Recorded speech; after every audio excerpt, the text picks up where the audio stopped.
Hello दोस्तों, स्वागत है आपका अपने YouTube channel Rohit Goswami law classes में।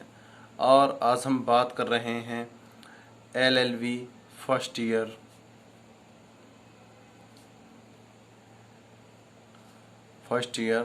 और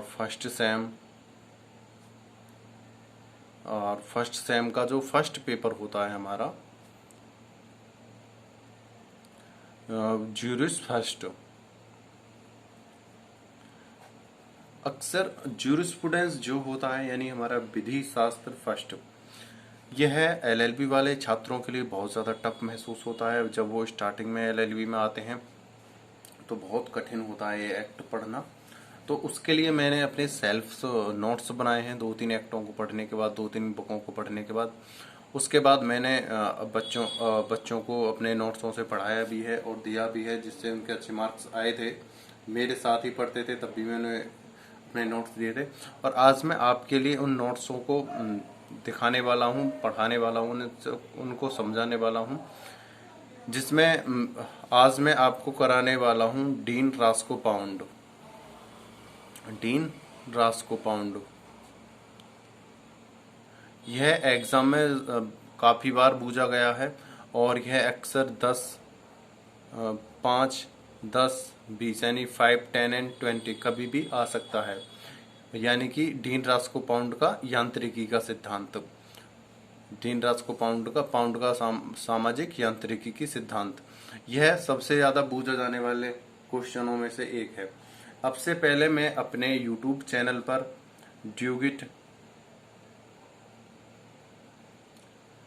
लियोन ड्यूगिट जो एक प्रश्न बनता है, लियोन ड्यूगिट, जिसका पूरा नाम है सर हेनरी मैन और शेबनी। उसके बाद हम शेबनी और हेनरी मैन के सिद्धांतों में अंतर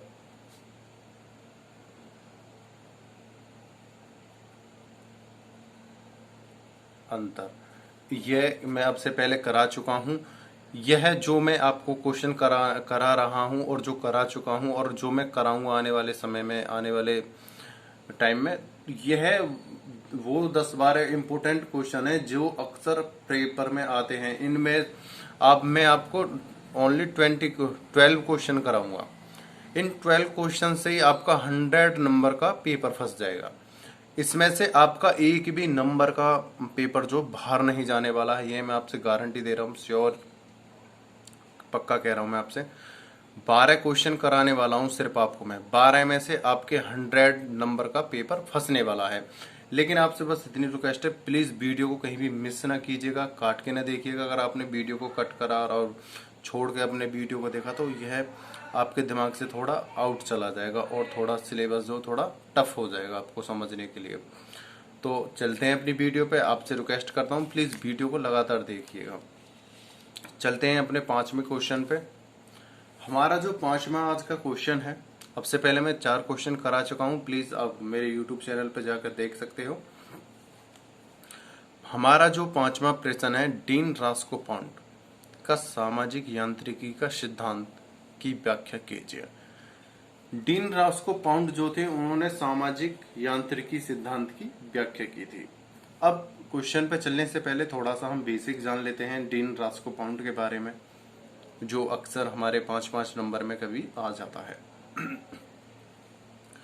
डीन रास्को पाउंड के बारे में पढ़ते हैं। अमेरिकी विधि शास्त्री डीन रास्को पाउंड का जन्म सन 1870 में नेब्रास्का स्थित लिंकन में हुआ था। अपनी युवावस्था में वे वनस्पति शास्त्र की ओर आकर्षित थे। सन 1901 में वे सुप्रीम कोर्ट के साहसी न्यायाधीश नियुक्त किए गए तथा सन 1903 में उन्हें नेब्रास्का विश्वविद्यालय के लॉ स्कूल का संकायाध्यक्ष बनाया गया। तत्पश्चात सन 1916 से लेकर 1936 तक पाउंड हार्वर्ड विश्वविद्यालय में विधि शास्त्र के प्रोफेसर रहे। इस अवधि में उन्होंने समाजशास्त्रीय विधि शास्त्र पर अनेक शोध पत्र लिखे, जो हार्वर्ड लॉ रिव्यू में नियमित रूप से छपते रहे। यह था इनका बायोडाटा, इनके बारे में परिचय, इन्होंने इनका जन्म कब हुआ, कहाँ पे हुआ, इन्होंने कौन सी स्टडी की और किस समय की, इनकी क्या योग्यताएं थी, क्या पोस्टें रहीं। अब इनके स्टडी के बाद इन्होंने एक सिद्धांत जो बनाया था वो था जो कहलाता है पाउंड का सामाजिक अभियांत्रिकी का सिद्धांत, और उसका उद्देश्य है, यह क्वेश्चन सबसे अधिक इम्पोर्टेंट है, यह अक्सर 10 और 20 नंबर में पूछा जाता है, ध्यान रखिएगा। चलते हैं अपने क्वेश्चन पे। सामाजिक यांत्रिकी का सिद्धांत। पाउंड ने कहा है कि विधि का मुख्य उद्देश्य सभ्यता को बनाए रखना है और उसे बढ़ाना है। देखिए, मैं आपसे फिर बीच में एक बार कह रहा हूं कि मैंने जो इसमें लैंग्वेज यूज की है बहुत ही नॉर्मल लैंग्वेज यूज की है और आम भाषा को मैंने इसमें पुट करा है और बहुत ही साधारण शब्दों में इन नोट्सों को बनाया है। प्लीज आप इसके द्वारा ही पढ़िएगा और इसको ही एग्जाम में क्वेश्चन को इसी तरह से करके आइएगा। पाउंड ने कहा है कि विधि का मुख्य उद्देश्य सभ्यता को बनाए रखना है और उसे बढ़ाना है। सभ्यता से उनका अभिप्राय व्यक्ति का प्रकृति से संघर्ष करते हुए अपनी शक्तियों का लगातार विकास करने से है। अतः ऐसी अवस्था में हमारा कर्तव्य समाज के ऐसे तत्वों को बढ़ावा देना है जो सभ्यता वृद्धि करने में सहायक होते हैं। इसका दूसरा कर्तव्य ऐसे तत्वों को निरीक्षण एवं परीक्षण करके व्यक्ति के कार्यों से संबंधित उन सिद्धांतों की खोज करना है जो सभ्यता की वृद्धि करते हैं। यह था सामाजिक अभियांत्रिकी का पाउंड का सिद्धांत। आगे चलते हैं, क्वेश्चन अभी हमारा थोड़ा और है। प्लीज वीडियो को जरा भी कट ना कीजिएगा, थोड़ा धैर्य बना के देखिएगा, नहीं तो आपके दिमाग में से अगर एक बार क्वेश्चन निकल गया तो चाहे इसे 10 बार पढ़ लेना, फिर समझ में नहीं आने वाला है। मैं आपसे कह रहा हूं, एक बार ध्यान से पढ़ोगे आ जाएगा। दूसरा क्वेश्चन यहां से बनता है, डीन रास्को पाउंड के मतानुसार उक्त सिद्धांत न्यायिक अवधारणाएं कहलाते हैं और जिन सिद्धांतों के आधार पर ये सिद्धांत निकाले जाते हैं वे केवल मानव जाति की मांगें, इच्छाएं और आशाएं होती हैं। न्यायिक अवधारणाएं की खोज के बाद तीसरा कार्य ऐसे हितों के को जिन्हें कानूनी संरक्षण मिलना चाहिए उनकी सूची तैयार करना है, जिनमें मुख्य रूप से ऐसे हित आते हैं जो वास्तव में कानून द्वारा लागू किए जाते हैं। नंबर 2 आता है जिनके विषय में समाज चाहता है कि उन्हें संरक्षण मिले। आगे चलते हैं। पाउंड के अनुसार हित 3 प्रकार के होते हैं। पाउंड कहते हैं कि हित 3 प्रकार के होते हैं। पहला हित जो होता है वो व्यक्तिगत हित होता है, दूसरा होता है लोकहित, तीसरा होता है सामाजिक हित। यह डीन रास्को पाउंड द्वारा बताए गए हित हैं। उनका कहना है कि अनेक बार ऐसी गंभीर स्थिति उत्पन्न हो जाती है कि जो आपस में टकरा जाती है। ऐसी स्थिति में चौथा कार्य संबंध स्थापित करना होता है। डीन रास्को पाउंड कहते हैं कि कभी कभी ऐसी स्थिति उत्पन्न हो जाती है कि आपसी जो मतभेद हैं वो टकराने लगते हैं, मतभेद होने लगते हैं, आपसी संबंध टकराने लगते हैं। तो उस समय हमें संबंधों में एकता लानी चाहिए या उनको मिलजुल कर उनसे निपटना चाहिए। उनका कहने का मतलब यही है। ऐसी स्थिति में चौथा कार्य संबंध स्थापित करना है, एक हो जाना चाहिए और एक जगह बात करके उनको समझौता करना चाहिए।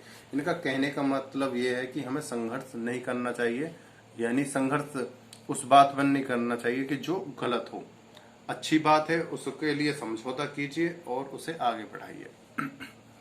पाउंड के मतानुसार विधि शास्त्र सामाजिक विज्ञान के मुकाबले में सामाजिक तकनीक अधिक है, इसलिए कानून को सामाजिक अभियांत्रिकी मानते हुए संप्रभुता, अधिकार, कर्तव्य आदि सैद्धांतिक धारणाओं को कम और सामाजिक आवश्यकता को अधिक महत्व दिया है। देखिए यहाँ पे ये वाली जो लाइन है ये बहुत इंपॉर्टेंट है, दोबारा पढ़ा रहा हूँ विधिशास्त्र सामाजिक विज्ञान के मुकाबले में सामाजिक तकनीक अधिक है। ये कह रहे हैं सामाजिक विज्ञान के मुकाबले में जो हमारा विधि शास्त्र है यानी कानूनी शास्त्र है, सामाजिक तकनीक अधिक है। देखिए दोबारा आप इसको स्टडी कर लीजिएगा। देखते हैं आगे। अतः उनका यह कथन उचित प्रतीत होता है कि सामाजिक इंजीनियरिंग का उद्देश्य जितना भी संभव हो सके एक समाज के सशक्त ढांचे की रचना करना है, जिसका मुख्य कार्य परस्पर विरोधी हितों का संबंध स्थापित करना है। अब कभी कभार 5 नंबर में ये आ जाता है कि डीन रास्को पाउंड का सामाजिक यांत्रिकी में योगदान लिखिए। तो 5 और 10 नंबर में जब क्वेश्चन आ जाता है तो उनका योगदान भी बहुत ज़्यादा इंपॉर्टेंट हो जाए, तो हम योगदान अब कराते हैं। पाउंड द्वारा समाजशास्त्रीय विधि शास्त्र के अंतर्गत विधि और सामाजिक घटनाओं के आपसी प्रभाव का जो अन्वेषण व परीक्षण किया गया है सराहनीय है, जबकि इंग्लैंड में इस पद्धति को अपनाने की ओर विशेष ध्यान नहीं दिया। कुछ सीमा तक अपनाने का प्रयास अवश्य किया है। पाउंड ने बताया कि सामाजिक उन्नति के साथ साथ नई न्यायिक धारणाओं का जन्म होता है।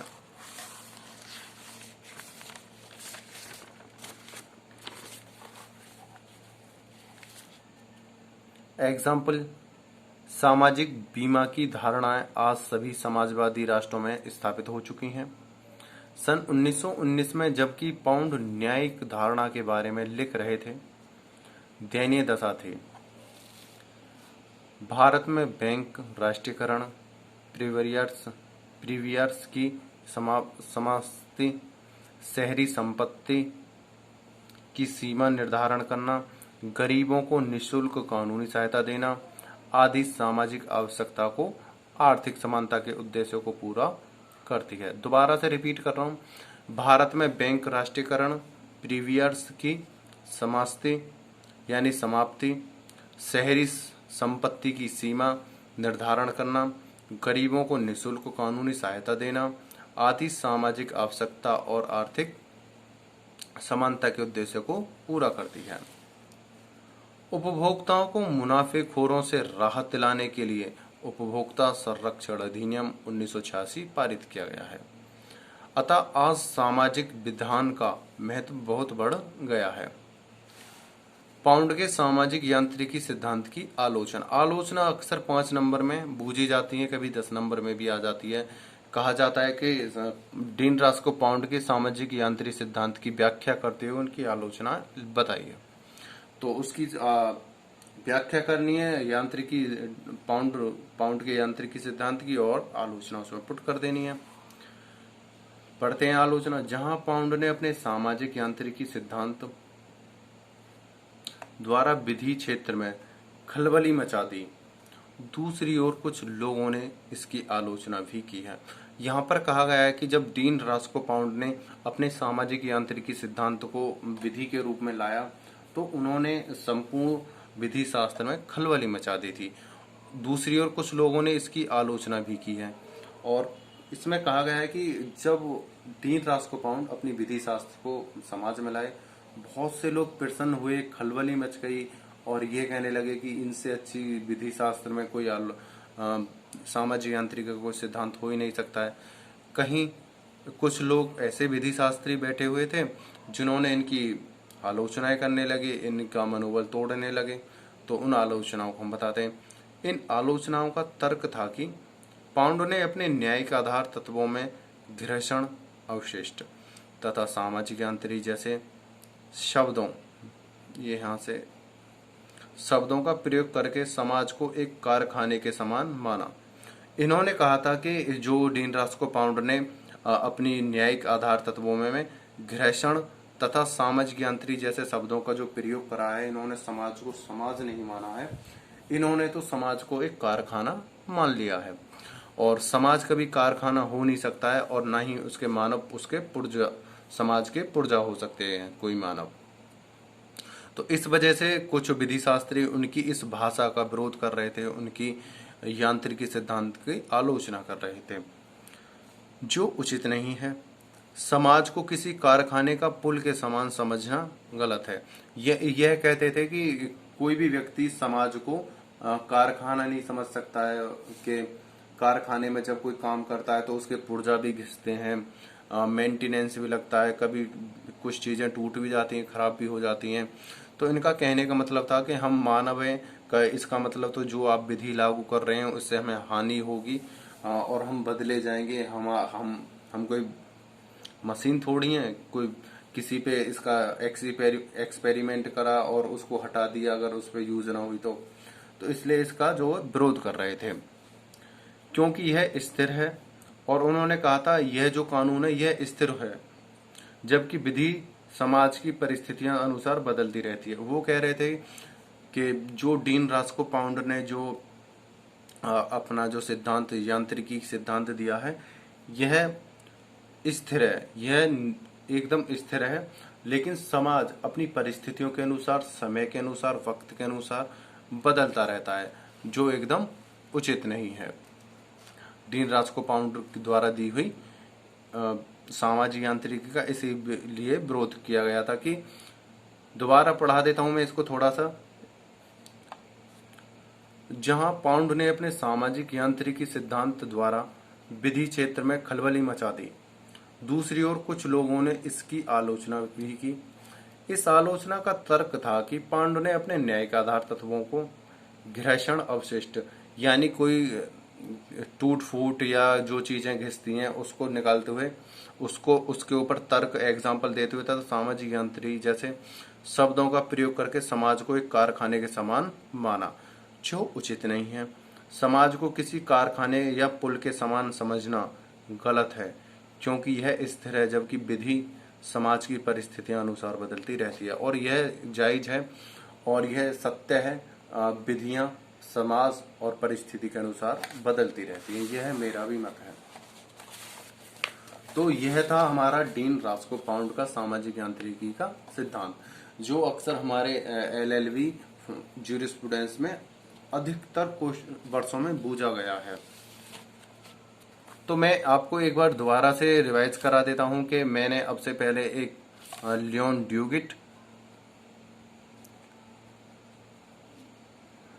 ड्यूगिट और उसके बाद सर हेनरी मैन और सेवनी और हेनरी मैन के सिद्धांतों में अंतर, सेवनी एवं हेनरी मैन के सिद्धांतों में अंतर। यह मैं एक प्रश्न, ये है, ये देखो मैं प्रश्न करा चुका हूं, 1 2 3 4 और 5वां आज था डीन रास्को पाउंड। यह बहुत ही इंपॉर्टेंट क्वेश्चन है। इसमें ये जो सारे मैं आपको क्वेश्चन करा रहा हूं, एक भी क्वेश्चन ऐसा नहीं है जो एग्जाम में नहीं पूछा जाता और जो नहीं आया। एक भी क्वेश्चन ऐसा नहीं है जो 2014 से लेकर और 2020 तक 4 से 5 बार नहीं आया हो। कोई क्वेश्चन तो कभी 6 बार भी आ चुका है, कभी 5 बार आ चुका है, कभी कभार तो ये हुआ है कि 10 नंबर में भी आया है, 20 नंबर में भी आया है, कभी 5 में और 20 में, ऐसे भी आ जाते हैं ये। और आपको मैं 12 क्वेश्चन कराऊंगा, ओनली 12 क्वेश्चन कराने वाला हूं। और उन 12 क्वेश्चनों में से ही शॉर्ट, वेरी शॉर्ट और लॉन्ग, तीनों टाइप के क्वेश्चन आपके फंसने वाले हैं। आपका 100 नंबर का जो पेपर होगा वो सिर्फ 12 क्वेश्चनों से ही आ जाएगा। तो आपसे मेरी रिक्वेस्ट है, जो मैं अपनी वीडियो डाल चुका हूं, प्लीज उन वीडियो को देखिएगा। और आपको मैं आने वाले समय में इसी वीक में ही और भी आपके लिए वीडियो डाल रहा हूं। और आपसे यही कह रहा हूं कि वीडियो को हमारे चैनल से लगातार जुड़े रहिएगा और हमारी वीडियो को निरंतर देखते रहिएगा। वीडियो देखने के लिए धन्यवाद। Take care, bye bye.